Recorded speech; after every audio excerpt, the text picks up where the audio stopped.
Hello, everybody, and welcome to the show. This is Multifamily Chronicles, and I'm your host, Adrian Danila. Right here with me today, I have Paul Rhodes. Welcome to the show, Paul.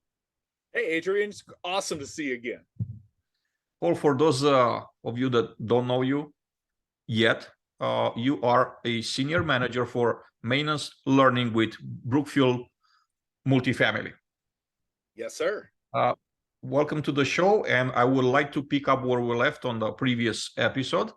We recorded, and that is the big topic of culture and how good or bad culture affects certain things within an organization. So the one that I want to start with this episode is on call. How does culture, a good or a bad culture, affects the on call, the way the on call is being seen, is being handled? How does that influence it?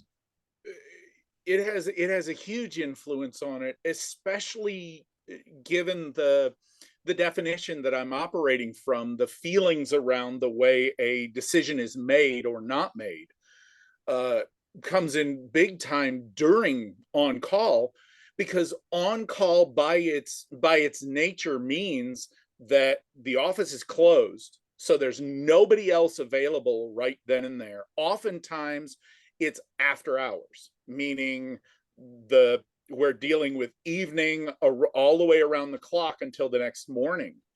So if there is not a good culture, and again, that's an overly broad term, but if there's not a good culture and that maintenance technician is there at 2:00 in the morning with water flowing, the immediate thing is, yeah, you stop the water. The pipe broke, the sprinkler was hit, whatever it is, the immediate thing, yes, the obvious answer is you stop the water. Where culture comes into play, first of all, is making sure that the maintenance technician understands those standards, that SOP, the fact that we never leave water dripping, we never leave water unattended to because of the continuing effects that the water ends up having. But once the water is taken care of, once the crisis, once the urgency or the emergency is done, what happens next? What is the next step? And how empowered is that maintenance technician to do what is next? For instance, if a management company has a zero overtime policy, no overtime, but you have to respond after hours for emergencies and crises. Yes, I can understand. We've only got a limited amount of money in our budget. We don't budget for overtime because we don't want it to happen. It does happen. The pipe breaks.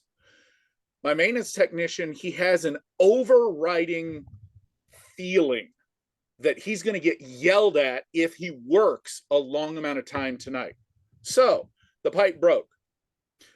The culture of zero overtime, heavy enforcement of overtime, that means I stop the water, I call water extraction, and I go home.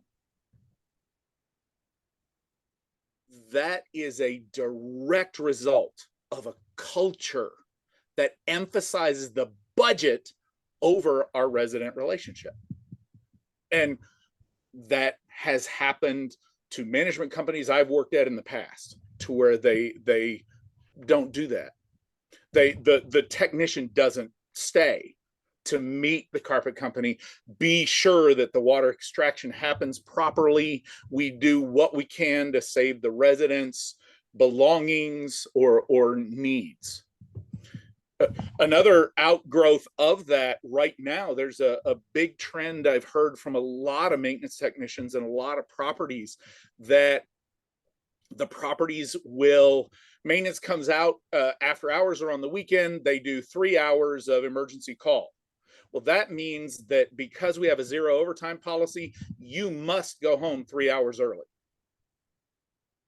What does that reinforce?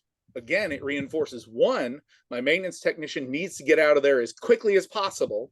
And two, under normal circumstances, we've got 40 hours worth of work that I took up 3 hours off of my normal schedule. That also means that now I need to cram 40 hours worth of work into 37 hours in a week because I am forced to go home.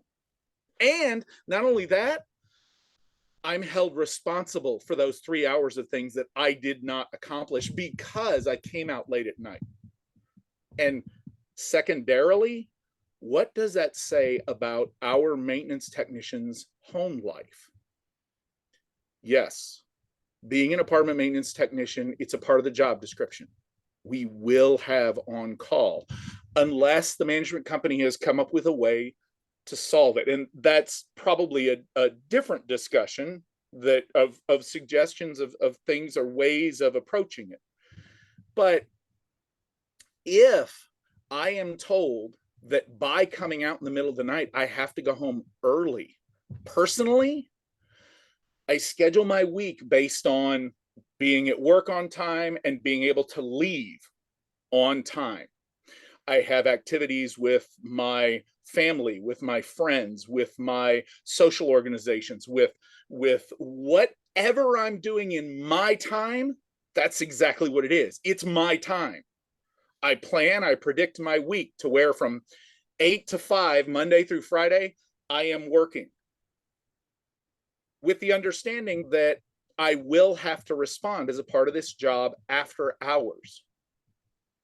But I kind of balance that personally by a recognition that I will get paid more for that after hours time than the 8 to 5 Monday through Friday, because that's predictable.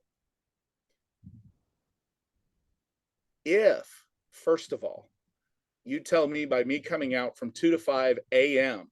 on a Tuesday night means that Wednesday I have to leave at 2 o'clock in the afternoon,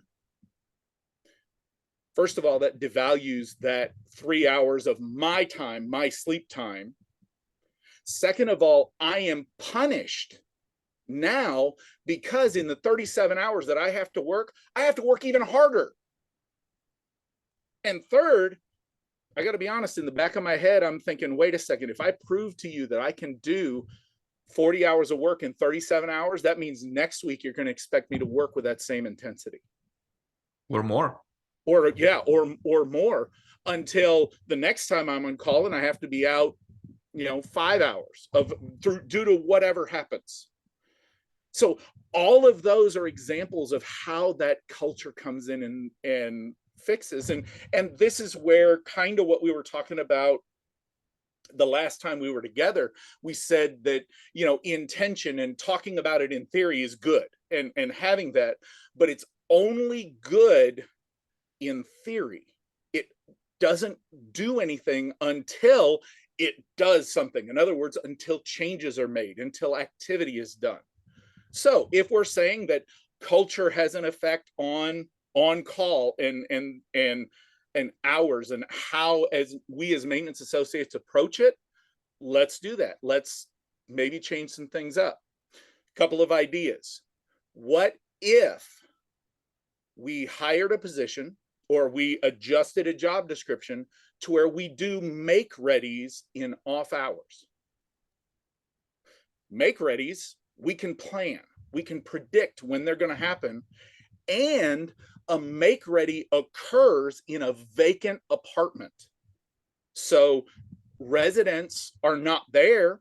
We can go in at 8 o'clock at night, at 9 o'clock at night. And the first response of this as a discussion point is, yeah, but what about the noise? How much noise are we actually making during a make ready? A lot of it could be construed as normal noises that happen with occupancy, replacing a faucet, replacing a switch, replacing a fixture. Now, honestly, if we go in there and we're banging and replacing door frames and replacing closets and doing major construction, yeah, that's going to have to be figured out. But the bulk of what we do in a make-ready apartment, unless it's a full renovation, the bulk of what we end up doing could be construed as normal sounds by the neighbors.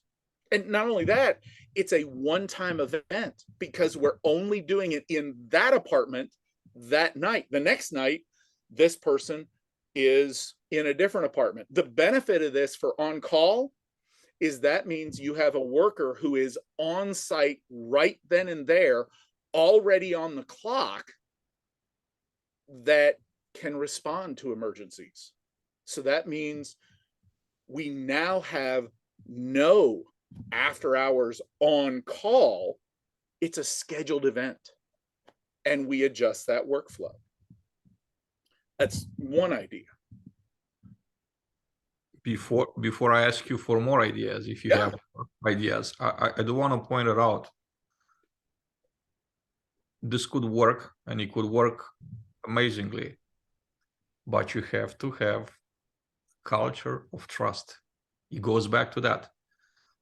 We tried over time. My companies tried over time. Companies I work for to implement something like this. Have someone start at 10 o'clock or noon and work until 7 or 8 at night. And the main pushback was, I can't trust those guys to do any work if we're not here. Coming from management, from supervisors. So that's a real problem. I agree with you and that is the second pushback. The first pushback is the noise for the neighbors. The second is how can I trust them? In my mind, that's a totally different conversation. That's a performance issue. You've got small properties. I worked at a property one, and honestly, my favoriteest property was here in Atlanta near 285 and 41. And it was 124 units. I was there for a year and a half.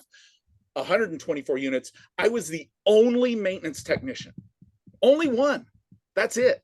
There were 2 people in the office, and I was it. That's all. I did everything.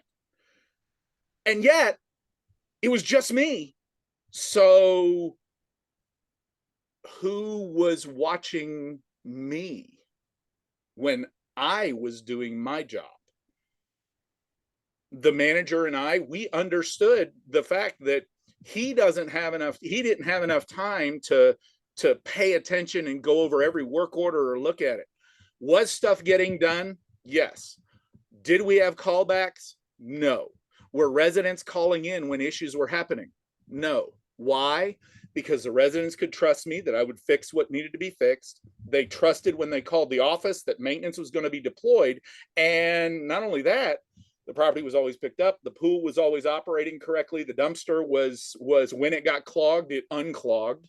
All of those things happen. So if that can occur on a community with one person, why can't it occur with one employee on a large team or a rotating? See, that to me, that is a performance issue. If you cannot, and you've even said it on other episodes, to where we're putting maintenance technicians in charge of millions of dollars of property, thousands of dollars of parts, components, and not only that, millions of dollars of liability for our residents. And we're putting our maintenance teams in charge of that. They make decisions for that. And wait, you're telling me, Mr. Manager or Mrs. Manager or Regional, that you can't trust this person? First of all, are they the right person? Second of all, have we actually impressed upon them the importance of their role? And third of all, are we treating them that it is? Do they have a feeling that the decisions they make are that important? Do they know how it was? When I was teaching CAMT and I started the session, each day, the very first class of each session, the beginning of that day started with a business lesson. And we started, CAMT starts, the curriculum starts with make ready apartments. But in the book, but I always began with the business side of things. And, a simple question: what is the best occupancy for a property? The most common answer I get back is, 100%. That's not accurate. The best occupancy for a community is actually below 100%, because if you're at 100% occupancy, we cannot raise income. We can't meet our requirements, the mortgage, the insurance, payroll, parts, contractors, vendors, all of those things. If we're at 100%, then that means we've hit the ceiling on how much money we can collect. And at the end of the day, it's a business. We've got to make money. We have to make money. So if your community is sitting at 100%, that's a bad thing. Okay, yes, in corporate, yourself and our regionals and everybody knows that. Have we told that to our maintenance team? The fact that if we're at 100%, it's a bad thing. And not only that, how many times have you heard the complaint from a maintenance team that says, hey, I've got 3 apartments ready, and yet they didn't lease those 3 apartments. They leased the apartment that just moved out. Why can't they lease the apartments that are ready? Answer, because that's not what the resident wanted. So that means if our maintenance teams don't have that understanding, that's our responsibility to be sure we provide that. And the process of providing that information helps to inform our technicians for the decisions that they make. And it also gives us the ability to affect those performance issues. Because if they make a decision and it's the wrong one, actually, first, let's not always go to if our residents or if our technicians, our employees make a decision and it's the wrong one. I think that's one of the first mistake is we instantly go to, but what if it's wrong? Back it up. What if it's right? Do we acknowledge to our technicians that, you know what, it was 2 o'clock in the morning and the pipe broke, you called the carpet cleaning guy out and you stayed behind. You helped the carpet cleaning people only send one guy late at night on the truck. You helped remove the pad from underneath the carpet. You helped put the furniture up on the tabs, the little plastic things up to protect their furniture. You helped pull the baseboards off to open up the bottom so we could put the dehumidifier in there to decrease the moisture content faster. That's the right decision. First of all, do we acknowledge that the maintenance technician made that right decision, or is the first thing that they hear, wow, we spent a lot of money in overtime this month? That's an example of the culture affecting overtime. It's an example of the culture affecting performance. Okay, what if they make the wrong decision? In this made up example, they call the carpet vendor and then they leave and go home, and that's the wrong decision. And we want to drive, we want to influence correct decisions. How are we going to handle that situation? Because in that case, in my mind, that's a performance issue. It is a performance issue, but it's a performance issue based on the culture that's behind it, the feeling of how decisions are going to be made. How are we following up with that? Are we, as if I'm the manager, am I closing my door, muttering behind the door, can't believe they don't understand how much money I have to spend and we can't do that. I got to send them home. And matter of fact, I can't find anybody for the extra help that we need. We need overtime and no overtime and there's no money in the budget and we're just, everything's falling to crap. And I can't believe that they ticked off that resident. I'm going to get yelled at the resident because their stuff is not good and they don't have renter's insurance and all of the cascading issues that began from a wrong decision. Or do we respect our employee enough to first of all acknowledge they made a decision? Yes, it's the wrong one in this situation, in this circumstance.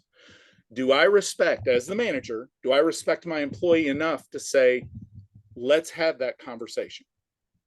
I need to trust you to tell me why you did it without me blowing up at why you did it. You made a mistake. At the end of the day, the apartment's going to be fixed and hopefully we'll repair that relationship with the resident. But it's a challenge. Every day is a challenge. My maintenance technician, this position right now that you've seen, it's a challenging position to fill. I want to restore the relationship. I want to be sure that my maintenance technician, on one hand, understands what is expected of them, because obviously they missed what was expected of them. There was a different focus for whatever reason. I need to sit down and have a conversation with them of, this is what happened. This is what I saw. Can you explain to me? Can we have a conversation about what happened? And then can we have a conversation on, if it happens again, this is how I would like you to make the decision. And this is why. By the way, for managers who are out here listening, anybody listening, in my experience, the best way to have that conversation is not sitting you behind a desk and the employee behind a desk. The best way to have those conversations is a walk and talk. In other words, get out of the office, remove the physical barrier between the two of you, and go for a walk side by side. Psychologically, it reemphasizes the fact that we're both on the same team and we're both learning together. And then while you're having the walk and talk, remember, we all have 2 ears and 1 mouth. That's the ratio we're supposed to use them. In other words, if I ask my employee, can you describe to me, please, what happened during that situation? And then do what I'm trying to do this New Year's and practice shutting up. In other words, ask a question and then keep quiet for an answer. Because often that answer, if as leaders we're paying attention, they will tell us exactly why they made that decision. And their reason for making that decision may have been valid, could have been valid, may have been reinforced by the culture that surrounds it. And if we're trying to change the culture, it begins with changing small decisions, and it begins intentionally. All of those things affect that culture. All excellent points. Can you say it louder for those in the back? Let me see here. Testing. No, I'm too quiet and unassuming. I'm very silent. I'll take quiet too. So I do want to stay on on-call topic, because you did say that you could continue elaborate on on-call, and how do we create a better culture around this topic, around on-call. In my experience, and I've seen this on social, and I've done numerous polls, on-call is either number 1 or number 2 that the technicians hate the most in all of the polls that I've done, and I've done a ton of them. So I'd like to stay on a topic and ask you, from your expertise, from your angle right there, what are other things that we could do in order to improve the culture, so then this on-call is not being hated so much, it's actually accepted and maybe embraced. How about that? Like turn the tables and start with on-call being the biggest issue to becoming the biggest opportunity for us to do better. I can't remember if you and I have had the discussion before, and if not, we'll do it again anyway. I think one of the problems with on-call is the way we talk about it, really and truly. It's always talked about in a negative light. And yes, it's for all the reasons that we talked about. It's unscheduled, so it's you do embed in your personal time. As a maintenance technician, yes, I plan on going to work 8 to 5 every day, or whatever my work hours are, 5 days a week.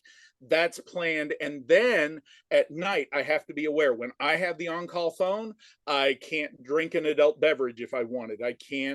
I have to be cognizant of going to a movie that I may have to leave early, or going out to dinner. I remember doing all of those things and being aware, and it's very restrictive, especially when the discussion goes to a work-life balance. How that's a whole nother topic for maintenance that we'll do that on what, episode 12 of this continuing series. We might get there one day, but I'm thinking more like 20, episode 20. It seems that way.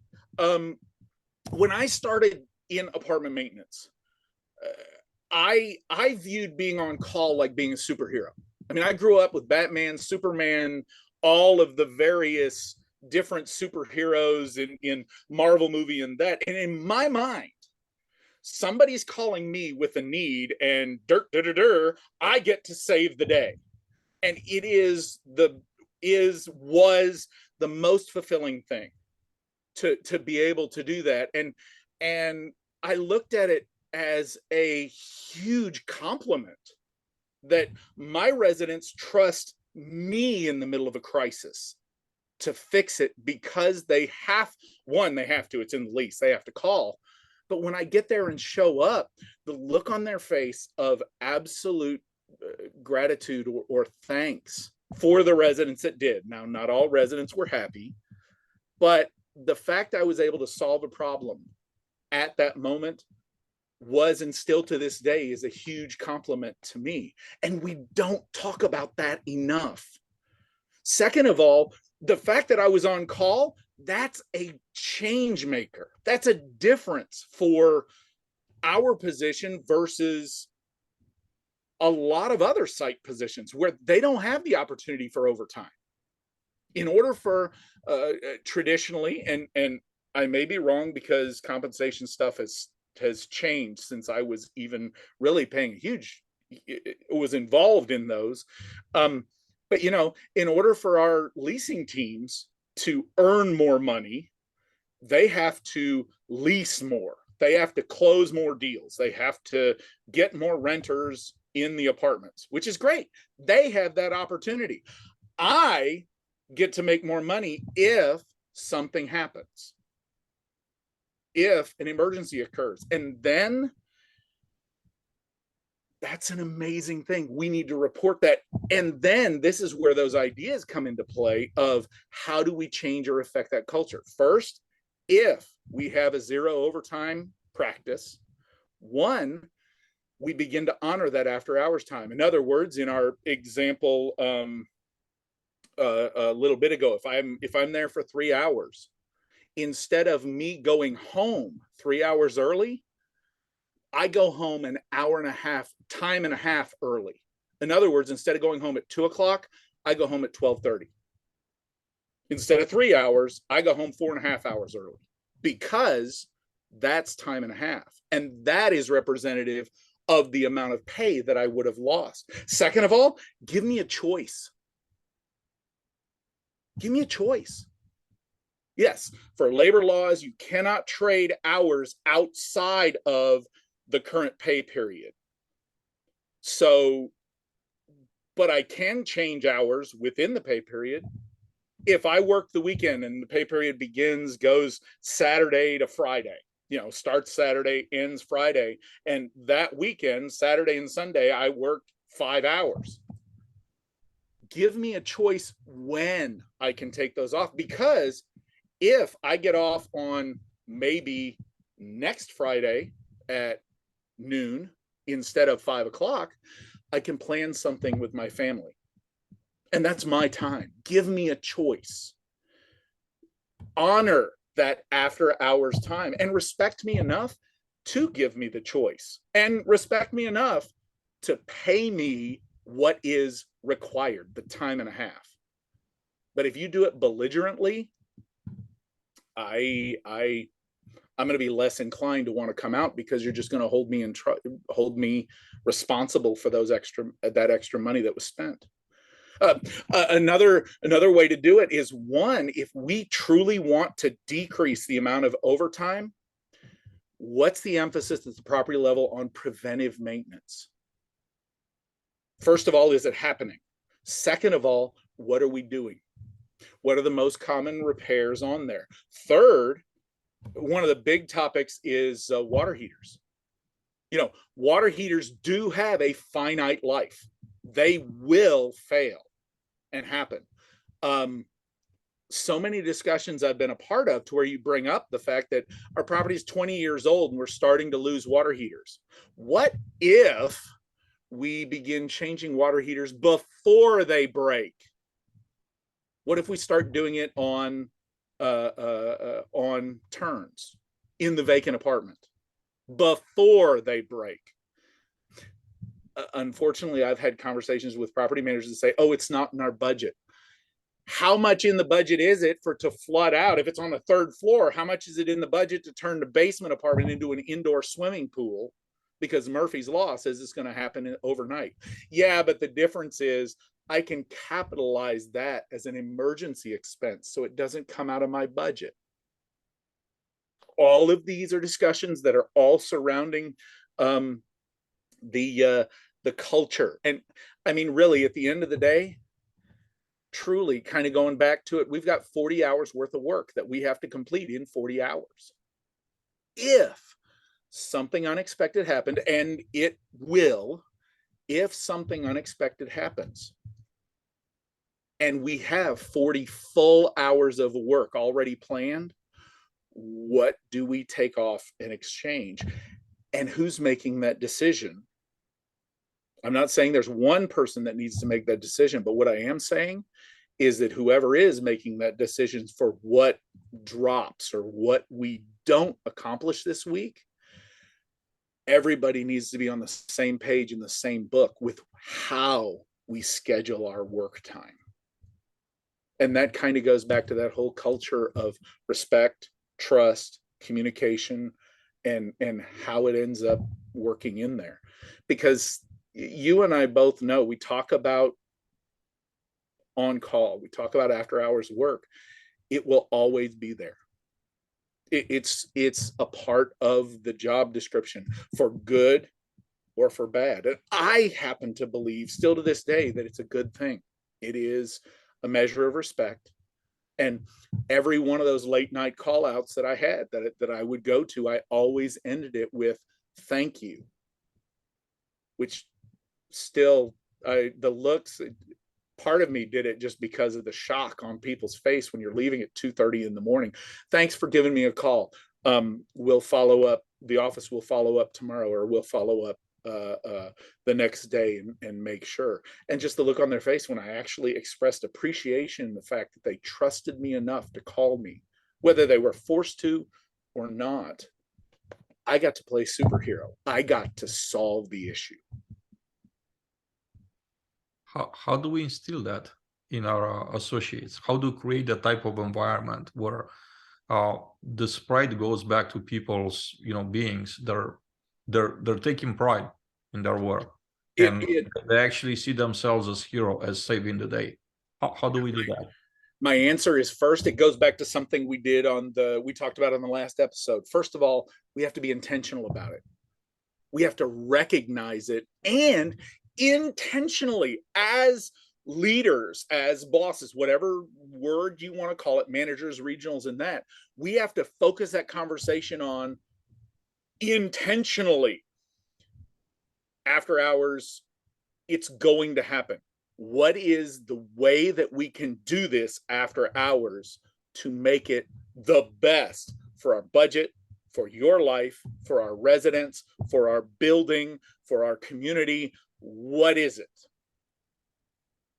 And kind of like the conversation you had with Swift Bunny, Jen and Kara, they had an example of snow removal, to where the corporate, the owner, the executive said, we need to do something about snow removal. And he was very, very leery to give the decision-making power, to enable the decision-making power to the people on site. And then he was surprised that it wasn't the worst case scenario. Well, here's the thing with on call. Let's have the discussion at property A, property B, property C. Property A, property B, property C. Regional manager says, we need to decrease our overtime hours. If possible, we need to get rid of it. Property A, property B, property C.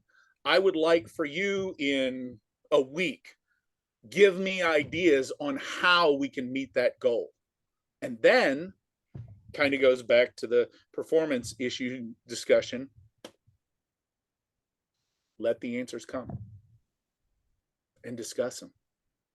Because it's very possible that if we ask our maintenance technicians, I mean, you and I are sitting here on camera and we're having this discussion and we've got some ideas. I think they're all reasonable and workable, but it's still, at the end of the day, it's my brain, challenged as it is, and it's your brain, brilliant as it is, that we have our answers. What answers do you and I not know because we're not talking with the people who are doing the actual job? And one, do we respect them enough to consider what their ideas are? And two, do we, kind of like that Swift Bunny conversation you had, do we communicate with them what the final answer is and why? Maybe we can use their ideas. Maybe we can't, because there's things, just like that business discussion we were talking about earlier, there's things that our maintenance technicians are just not aware of, that are constraints that we have for whatever those reasons are. But do I respect my technicians enough to explain as much as possible to them?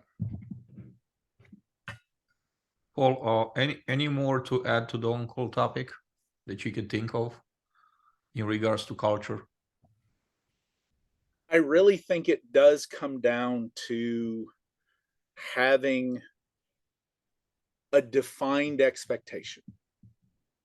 I mean, when Bob, the maintenance technician, or when Wendy, the maintenance technician, gets called out at night, this is the expectation for that call. This is how we're going to follow up on whatever is left over. If it's unable to be completely fixed, this is how we're going to follow up on it. If it is able to be completely fixed in the middle of the night, this is how we're going to follow up with our residents to reinforce that we were there and we did it. This is the expectation. I expect you, maintenance technician, to show up with a name badge. Why? For your safety. When you're knocking on somebody's door at 2 o'clock in the morning, you need to have a name badge. You need to be identifiable as an employee. Even one step further, wear your shirt, but whatever that expectation is, wear your uniform, whatever that expectation is, that's a part of it. How you communicate with your residents, over the phone, through an app, if you use a mobile management on-call system or automated system, however that works, be sure that our associates know that exact expectation. And then what the feedback loop is, what the process is afterwards, so that maybe we can capture some things and identify areas that we could prevent this call in the future. All of those have to be set up before, realistically, before any of these other ideas are discussed, because it does all go back to that relationship that we've kind of presupposed as a culture relationship. Paul, I'm extremely grateful that you're able to find the time so we could actually not rush through a list of questions, to actually get down to the bottom of stuff. Yeah. Conversations that are so much needed. You know, we're starving for those conversations. They just don't exist out there. Like, they exist in corners, like one-on-one conversations. They typically exist in a you and I conversation. You know, we're talking about it. Yeah. But no others being impacted, no others they're participating or hearing the conversation. So I love the fact that, you know, we're able to find the time to get you here, get you back here, and to actually allocate the proper amount of time to get to the bottom of those challenges. Because if we're not going to talk about it, we're never going to get them resolved. No. Thank you for taking the time with you know, coming on the show, being a guest today. I like to raise the next challenge, right? I would like for us to discuss on the next time we get around to meet. How does culture affect, you know, the recruiting process? So I like to start with that. Thank you again very much for coming. I hope to get you back here soon for continuation of our conversations. I completely agree with you. I think the first year that we spent and didn't have the conversation, I'm not happy that that occurred. So yeah, we need to make this happen sooner, or much, with the frequency that I think we've kind of figured out here going. Yes, I look forward to continuing it again. Everybody, thank you very much for watching us or listening to us today. This is Multifamily Chronicles. I'm your host. I had Paul Rhodes with me today, discussing a hot topic, on call, and how do we change that from a cultural perspective. We hope to see you back here soon. Have a great day.